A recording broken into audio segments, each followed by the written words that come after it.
Assalamualaikum warahmatullahi wabarakatuh. Perkenalkan Pak, nama saya Jusnawati, Prodi Teknik Informatika, kelas IT 501. Baik Pak, di sini saya akan mempresentasikan dari soal UAS ya, mata kuliah Sistem Jaringan 2 dengan Bapak dosen Bapak Muhammad Ikhwani Saputra, Eskom Mkom. Baik, langsung saja. Untuk tugasnya ya, soalnya buatlah resume jurnal dengan tema sistem jaringan. Lalu jelaskan latar belakang jurnal tersebut, metode yang digunakan, dan nilai apa saja yang ditawarkan pada jurnal tersebut. Lalu yang kedua, jelaskan dan gambarkan tentang VLAN. Buatlah model sederhana VLAN dengan paket tracer.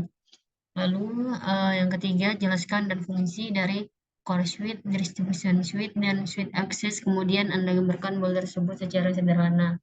Yang keempat, jelaskan teknologi VPN, Virtual Private Network, dan gambarkan fungsi dalam implementasi VPN. Lalu yang kelima, jelaskan tentang network security dan bagaimana pendapat Anda terkait implementasi network security yang baik. Nah, jadi yang keenam, buatlah video penjelasan singkat dari jawaban pertanyaan di atas. Baik Pak, langsung saja saya akan mempresentasikan jawaban dari soal UAS tersebut.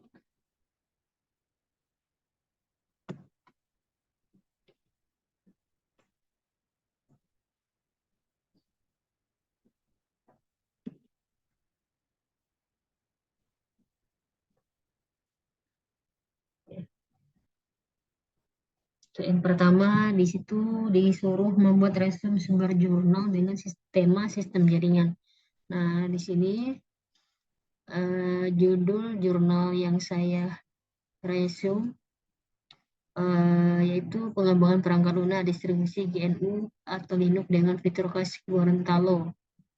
Ya, jadi latar belakangnya berdasarkan pada perkembangan internet yang pesat, pengguna tentu banyak memperoleh kemudahan untuk mengaksesan data dan informasi dengan cepat, mudah, dan efisien. Akan tetapi hal ini tentu berdampak negatif dengan adanya kecepatan akses dan informasi, sehingga dengan bebasnya pengguna melakukan berbagai aktivitas unduh dan unggah produk perangkat lunak atau hasil karya cipta yang memiliki lisensi atau copyright secara bebas. Sehingga hal tersebut secara langsung melanggar hak atau hak atas kekayaan intelektual yang diatur dalam undang-undang. Nah, untuk metodenya, metode research dan development adalah suatu proses atau langkah-langkah untuk mengembangkan suatu produk baru atau menyempurnakan produk yang telah ada sebelumnya. Yang pertama, pengumpulan data menggunakan teknik pengumpulan data, menggunakan kuesioner dan teknik wawancara pada pelajar dan pengajar yang menjadi objek penelitian. Kedua, berdasarkan data yang diperoleh, maka akan direncanakan fitur dan layanan yang akan dikembangkan pada produk sistem operasi sesuai dengan kebutuhan pengguna. Yang ketiga, penggunaan awal pada produk distribusi Surround OS yang meliputi pengembangan kernel, konten edukatif, dan layanan tentang Gorontalo. Yang keempat, pengujian awal yang bersifat personal tentang keefektifan dan kestabilan produk yang dikembangkan. Yang kelima, berdasarkan pengujian awal yang telah dilakukan, selanjutnya akan dilakukan revisi perbaikan berdasarkan pada pengujian awal yang telah dilakukan, yaitu terhadap ketidakefektifan dan kurang stabilnya produk. Selanjutnya yang keenam, pengujian lapangan akan dilakukan oleh objek penelitian yang memiliki latar belakang sebagai pelajar pengajar, khususnya yang ada di Provinsi Gorontalo. Aspek-aspek pengujian yaitu meliputi kenyamanan, kemudahan, kestabilan produk. Yang ketujuh, kekurangan dari produk yang telah dikembangkan akan kembali dilakukan revisi terhadap produk yang sudah digunakan dan dimengerti oleh pengguna, yang meliputi tampilan antarmuka produk perangkat lunak. Yang kedelapan, pengujian kembali terhadap produk yang telah dikembangkan dan dipaketkan ke dalam sebuah distribusi Saronde OS sehingga dapat digunakan oleh responden. 9. Pengujian akhir terhadap produk yang telah dilakukan perbaikan sebelumnya sehingga pada tahapan ini akan menghasilkan produk yang dapat digunakan. 10. Implementasi dan penyebaran produk yang telah selesai dikembangkan sehingga sudah dapat digunakan dan dimanfaatkan oleh pengguna untuk mempermudah pekerjaan. Nilai tambahnya, maka dapat disimpulkan bahwa dengan adanya pengembangan sebuah distribusi Saronde OS dapat menjadi solusi kepada pengguna, khususnya bagi pelajar Gorontalo untuk bermigrasi untuk menggunakan sistem operasi Saronde OS yang berlisensi GNU atau GPL, sehingga berdasarkan hal tersebut dapat mengurangi tingkat pembajakan perangkat lunak yang ada di Gorontalo khususnya. Selain itu, dengan adanya pengembangan konten-konten khas Gorontalo dalam distro Saronde OS yang telah dikembangkan dapat membantu mensosialisasikan tentang bahasa daerah Gorontalo dan ragam budaya, wisata, dan kuliner khas Gorontalo sehingga dapat memberikan implikasi yang positif bagi kemajuan Provinsi Gorontalo. Selanjutnya jawabannya nomor 2. Virtual Local Area Network atau VLAN. Ya, jadi di situ disuruh jelaskan dan gambarkan tentang VLAN ya. Jadi VLAN adalah sekumpulan perangkat yang ada di satu atau lebih jaringan LAN dan dikonfigurasikan oleh perangkat lunak sehingga dapat berkomunikasi antara satu dengan lainnya seolah berada di saluran yang sama. Nah, jadi pada uji coba ini P1 mencoba ping ke P2 terjadi request timeout.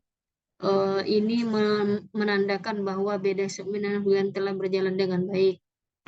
Ini dapat dilihat di sini ya.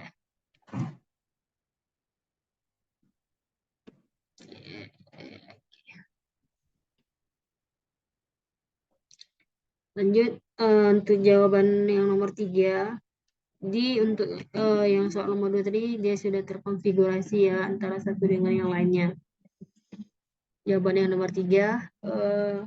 Jelaskan dan fungsi dari core suite, distribution suite, dan suite access. Kemudian gambarkan modelnya ya. Jadi core suite atau layer core atau lapisan inti merupakan tulang punggung backbone jaringan.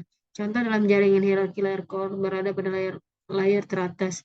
Layer core bertanggung jawab atas lalu lintas dalam jaringan. Dalam lapisan ini, data-data diteruskan secepatnya dengan menggunakan metode dan protokol jaringan tercepat atau high speed.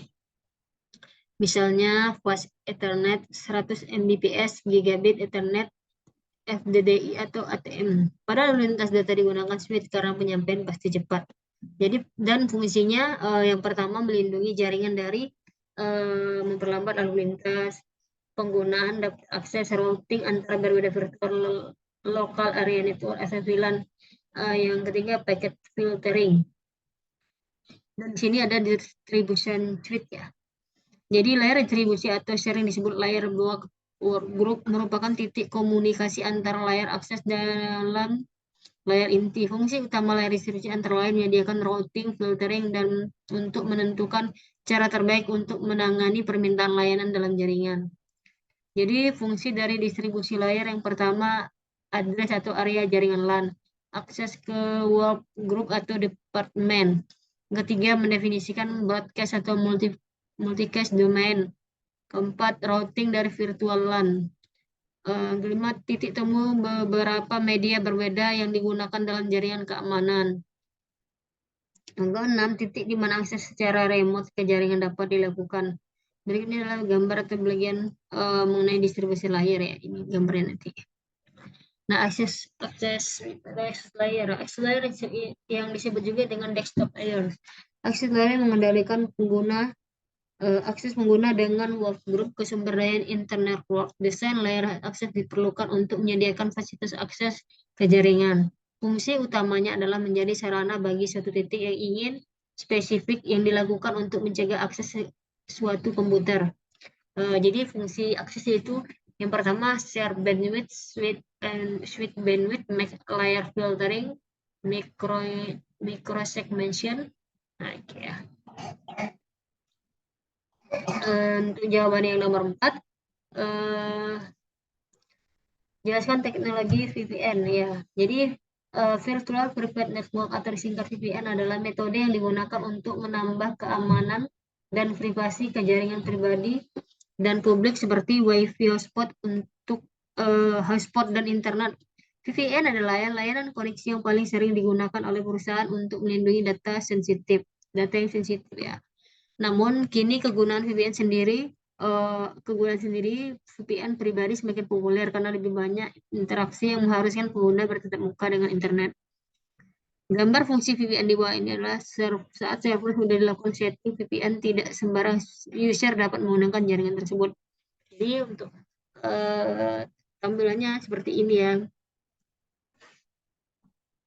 Oke. Lanjut, untuk jawaban yang nomor 5, jelaskan tentang network security dan bagaimana pendapat Anda terkait implementasi network security yang baik. Ya, jadi implementasi network security yang baik dengan cara penerapannya yang cukup mudah. Kita bisa memanfaatkan layanan VPN, virtual private network, program anti-malware, email security tools, hingga menggunakan sistem firewalls. Implementasi network security yang baik dengan cara penerapannya kita bisa memanfaatkan lain ya. Ya. Baik Pak, hanya itu saja yang dapat saya presentasikan. Lebih dan kurangnya saya mohon maaf dan saya akhiri dengan wassalamualaikum warahmatullahi wabarakatuh.